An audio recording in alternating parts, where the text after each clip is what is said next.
So before I applied for my first business credit card, I was pretty much like, I don't know how this works and like all the things around it. And that was around 10 years ago.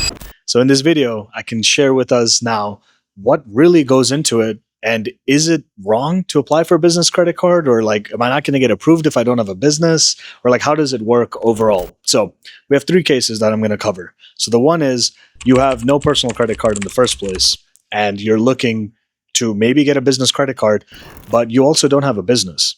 So essentially, if you have no credit history, no credit score, no real like just activity in general, you can apply for a business credit card just like you can apply for a personal credit card. And in the end, the result may be realistically similar. Maybe it's a denial. And that's not really your fault. That's pretty much saying like, okay, hey, you're asking for this unsecured line of credit. In other words, a bank or issuer or what have us is basically giving us X amount of money up front. But they're like, hey, you have no history to prove that you're going to pay this back. And so there's cards such as secured credit cards, which you can check out this video here, and I'll leave it at the end of this video as well.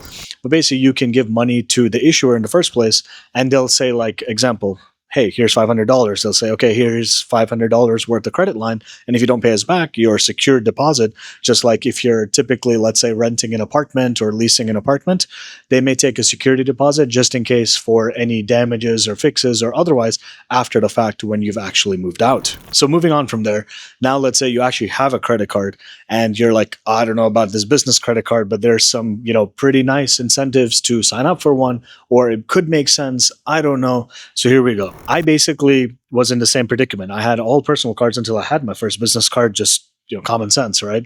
And let's say you don't have an LLC or like a limited liability corporation or some type of like business, right? A real official business from an IRS perspective. So you're just like a sole prop or a sole proprietor or a partnership. These are not limited liability corporations. This is just me or me and you just starting a business and let's go, but it's not official as its own legal entity, which is what a business is. So let's say I'm basically making these YouTube videos, right here. Let's say this was my business before I had an LLC. That's really what matters. I basically have a way to say, like, I am doing business, this is what it is. And this is the expected income maybe in year one. If I haven't made $1, let's say, from making these videos, then that's the expected, this is my income. So then the issuer will give you X amount of credit based on that income. And that's just how it works. And if they verify income or not, like at this step, we haven't made $1, but we expect, let's say, 50 grand in year one. And then you get whatever credit limit that is. So as simple as it sounds, it's okay not to have an LLC. It's okay not to be in business for, 5 years, 10 years, but obviously the more years you're in business, it's going to be that much better. And of course, if you're realistically doing all of these activities, if they want to talk to you, then you can obviously just say, exactly whatever the overall situation is. And then they can either approve or deny if it even gets to that step of them verifying whatever details they need to do as the issuer. And at the end, I'll be sharing my favorite business card, which deserves a spot in literally everyone's wallet. Now, let's say you have an LLC. Just because you have one doesn't mean you're really guaranteed an approval.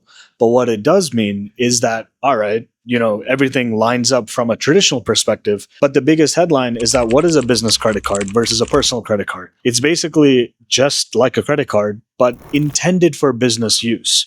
Now, from an IRS perspective, let's say, the end of the year comes, let's say you put, making this up, right, $5,000 of purchase or $50,000 on your business credit card, but it was a personal expense. Oh no, right?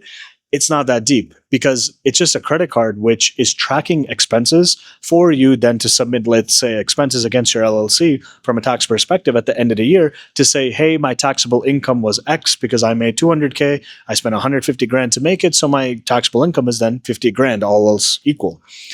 In the end, you just need to not use that as a business expense because it was personal.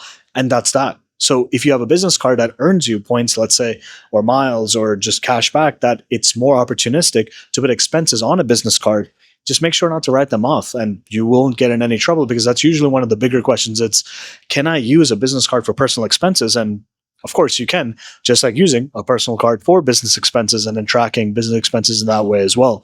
So either which way works. I have quite a few business credit cards. I also like some more than others. But if I had to only pick one for literally the one that deserves that spot in everyone's wallet, I would have to say, right before I share it, I will say this is for more points and miles travelers, aka you're redeeming for travel. If you're looking for a pure cashback credit card, that could work for the average person. That's great. And I definitely agree with that approach as well. But this is more to say that, okay, hey, even if you're a low spender or a high spender, this could make a lot of sense. And again, like we just mentioned, although this is a business card and the favored one of choice, you could literally use any which card, any which way. With a quick fun fact being, let's say if you're with Chase cards, and let's say they're Chase personal cards, versus Amex, if you compare to both in that fashion, authorized users on your Chase account, they have the same number. In other words, if it ends with 1234, you can't really distinguish, okay, hey, person A made this purchase or versus person B. And so the cool thing about business cards is usually you get like, free employee cards, whether that's 5 or more or whatever. But with American Express, you actually have a unique card number per employee. And what that really means in English is that you can track expenses that much better versus, let's say, Chase. And there's tons of other issuers, right, which just have certain features for business banking / business credit cards versus not. So there's a lot in the market to figure out and see and etc. But with that, this is my favorite card that I think deserves a spot in everyone's wallet. The American Express Blue Business Plus. And the reason is very straightforward. If you take away the 0% APR for X amount of time and X amount of points after qualifying minimum spend, it literally earns 2 times points on each and every dollar spent, up to $50,000 spent per year. Now, 50 grand may not be enough for some people, and that's okay. But for the average person, for everyone to earn 2x points, not 2% cash back, but 2x membership reward points, which can be redeemed for airlines, hotels, first class flights, 5-star hotels, or just basic domestic redemptions too, or economy flights. What's wrong with that, right? So I have an affiliate link in the description below, as well as a pinned comment. And all about this card, it's a $0 annual fee, one of my favorites, and definitely supports the channel if you use it, apply for it, all the good things. Although that one's my favorite, there's so many other cards and a couple great options that have no annual fee, but stellar cashback, and also just have other products within just a portfolio. So for example, the Chase Inc. line of cards, you look into them where basically there's cash, there's the Freedom Unlimited version, but the business version. So these examples are basically, hey, let's say you get 5% back on certain type of categories where if you're spending in said categories, it can make a lot of sense. And then there's kind of the vanilla example where you can get, let's say, 1.5x Chase points on each and every dollar spent. So similar to the 2x with American Express with the Blue Business Plus. Here, 1.5 sounds like a little less, but again, depending on the way you use your points, there's different ways to use them, whether it's American Express or Chase and these type of things. But in the end, you're probably looking for a business card that makes sense for your business.